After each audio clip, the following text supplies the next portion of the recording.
I embarked on my first bender because I got dumped. Even when you know it's coming, when you're 19, and maybe when you're not, it sucks. After pleading and crying and empty threats, I called some friends, went to the Greyhound station, got hit on by a dude on his way to a Job Corps forestry program, and tearfully rode the bus to Santa Cruz, where I wallowed in cheap vodka, puked up cheap vodka, and might have at some point eaten a burrito.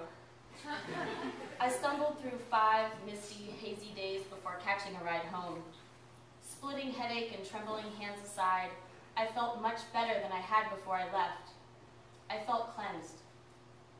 I embarked on my next bender for every graduation, promotion, win, completion, or triumph.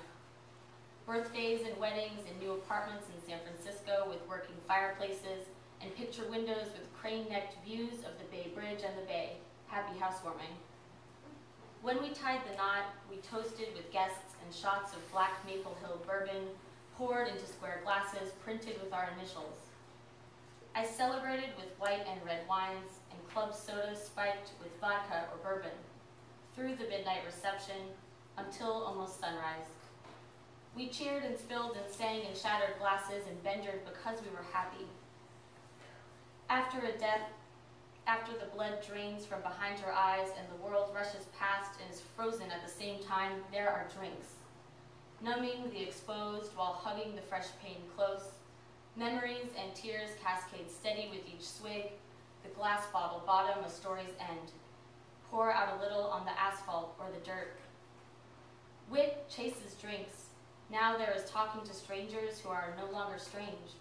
There is that song, that one song, and that thing that happened one time that you both think about a lot when your minds wander, when you are alone. And there is far, far less fidgeting, and arms uncrossed and hands gesture loudly. If you've panicked, you'll know that feeling of tight chest and pressed against, and you'll know that sweet booze is the deepest breath. When new love is found, or fake love is gone, or decayed love falls away completely, and our raw, wet selves are exposed, when we are lost or have discovered exactly what we are looking for, this is when we drink, when we must drink. And sometimes there is nothing. There is the morning, or the sunset, or the almost sunrise, 12:34 or 5:13 or 7:06, and it is not bright, or too bright, or it is a dim room, or it is not a room at all.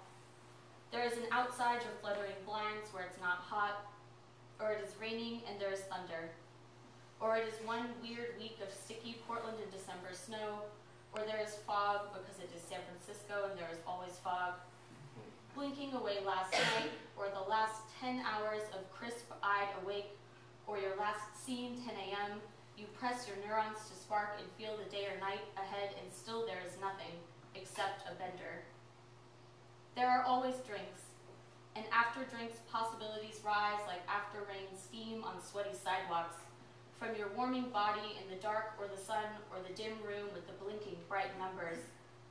And you are alone, or you are with someone who is so a part of you that you are basically one alone, or you are alone and don't feel alone. The sweetest smoke spilling from the coldest fire that grows as you sip and then you swig, spilling.